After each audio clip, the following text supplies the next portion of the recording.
Yo, welcome back, chuckers of discs. I am here today to review the Mission Bay Disc Golf Course in San Diego, California, October 21st, 2020. I'm in the area quite often, and I've driven by this course a bunch of times, and so finally I'm like, you know what, I gotta go play. It's definitely dominated mostly by ball golfers, as is to be expected, but they've also got 18 baskets and 18 holes of foot golf for those interested, and I am here to bang some chains today. Let's get right to it.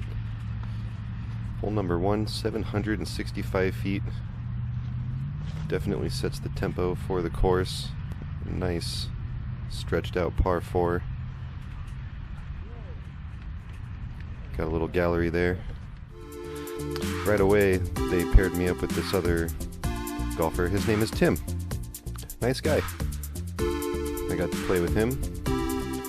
The course is pretty busy, even for a Wednesday afternoon. COVID kind of has everybody off work, so we're all out playing golf.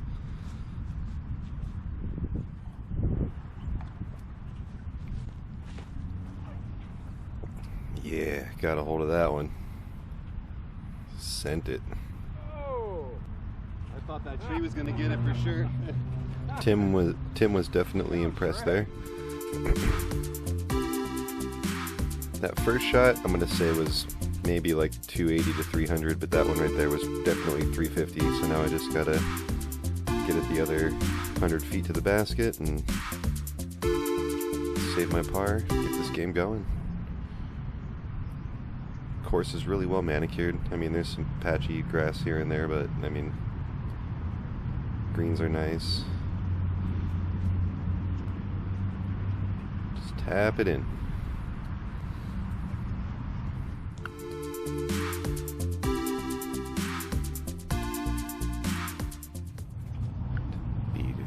Tap, tappa, tappa. Thank you, basket. All right. Hole number 2, 400 feet. So you can see the yellow flag to the right of the white flag. It's like just past and to the right of the golf green. Get over. I am trying to clear that golf green. You can hear me telling my disc to get over, and it barely does. Don't want to give any strokes away to stupid golf green penalties. There's Tim's ball.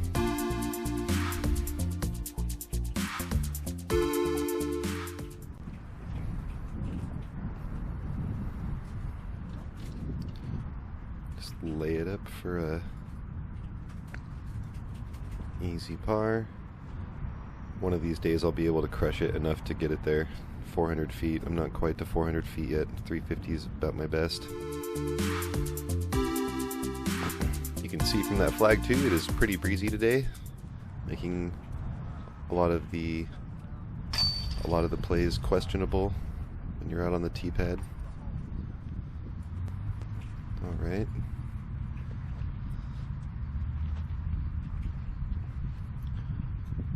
Got that nice right to left wind still coming in. Went with my high speed Corvette right there. The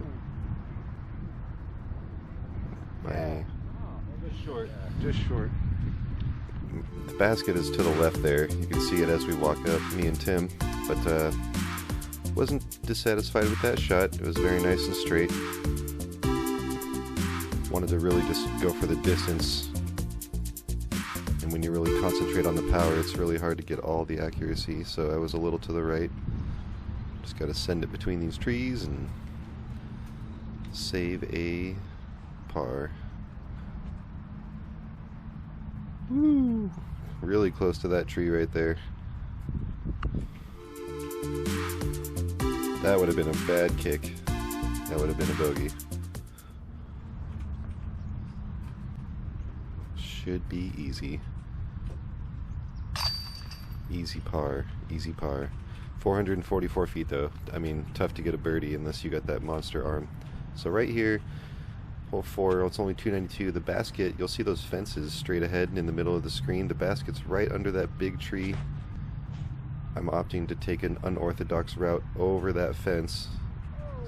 Oh, that golf cart totally came out of nowhere, and you can see my disc just park right under the tree.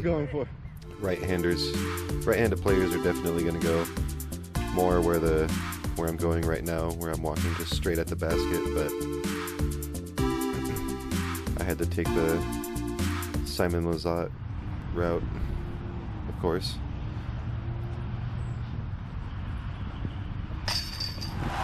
And I will take a birdie. 1 under. Here we go. 267. If the basket is to the right, just at the end of that tree line, I'm sending it with my Corvette in hopes to skip it. Ooh, and I skipped it right over the basket. I wanted that disc to bounce about 10 feet to the left, and then I would have been parked for an easy tap in. Now I have a little bit of a tester. Not too bad though. That wind is the thing. Oh, looks like it died down. Nice and calm, just in time for me to do this. Tim saw that. Birdie. 299, hole number 6. So on this one, the basket you can see was right under my left hand there, to the left of that tree, and I'm really happy with that drive. But normally I would have gone left-handed. The reason why I didn't is because there was some golfers right there, which you can see, and I did not want to throw over them. I can see that the hole was designed to go to the right, but there is no mandatory arrows.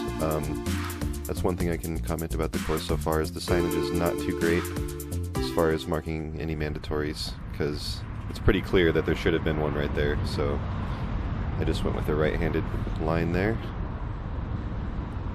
Didn't want to endanger our ball golfer friends. And I will take another birdie. Putting seems to be on today, which is unusual. That's only because I'm not playing with the rest of the DCA gang and my tag's not on the line. Hole number 7. Oh, let that one go a little too low. Still got out there, but 708 feet. This should be a very gettable birdie if you can send the first one 300 and then send the next one, you know, or if you can go 350 and 350 and then just tap it in, but I let that one go way too low.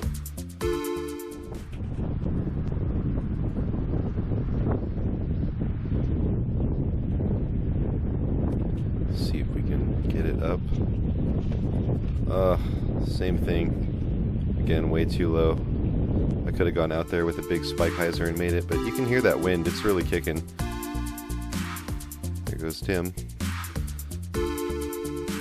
That wind is definitely playing head games with me right now. I'm trying to keep it low to not get carried away with an early fade, and then it keeps fooling me into a low release.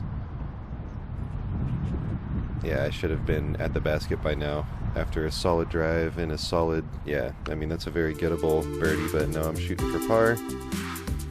Leaving the stroke on the table just because of some gusts here and there. But I'm already pretty pumped with where I'm at this point. I did not even expect to nail those last 3 putts. Those were outside my comfort zone, and pretty happy with it. So this one, there's a cluster of trees right in front of me. The basket's tucked right behind it. For a right-handed player, you've got a nice wide open spike hyzer line. Me, I'm going straight at it. And it fades a little too soon. Fades a little too soon. I was going. If I could have had it a little more flippy, would have got another 30 feet out there between those 2 trees and skipped right into the basket. Would have been a sweet ace, but that did not happen. So now I will toss it over these trees and tap it in for a par, hopefully.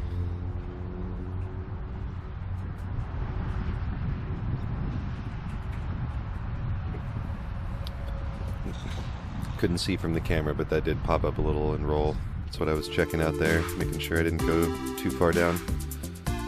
Stopped right there. Easy par, good potential for a birdie run. Just need to get a little bit more developed on my drives still to get those 350, 380 footers.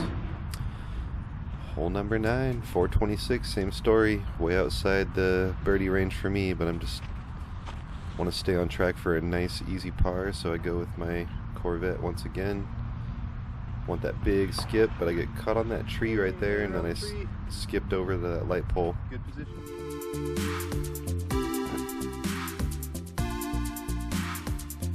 Really pretty course.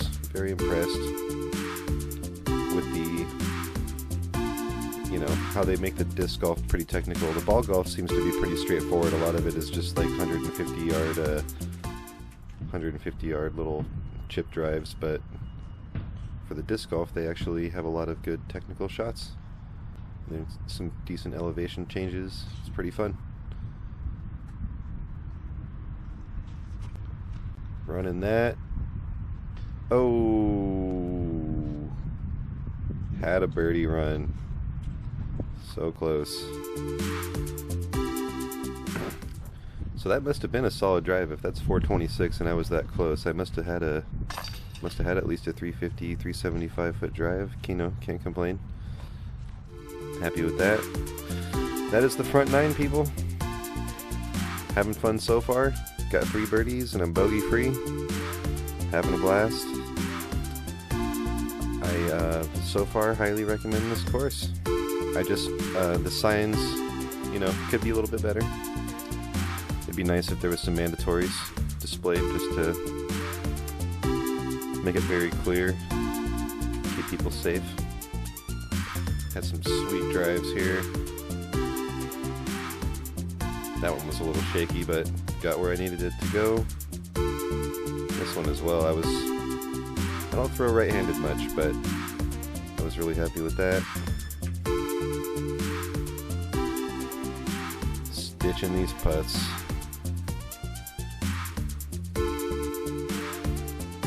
See me looking at Tim there. Can't complain. Check out the back 9. Coming up in just a little bit. Thanks for watching. Stay addicted.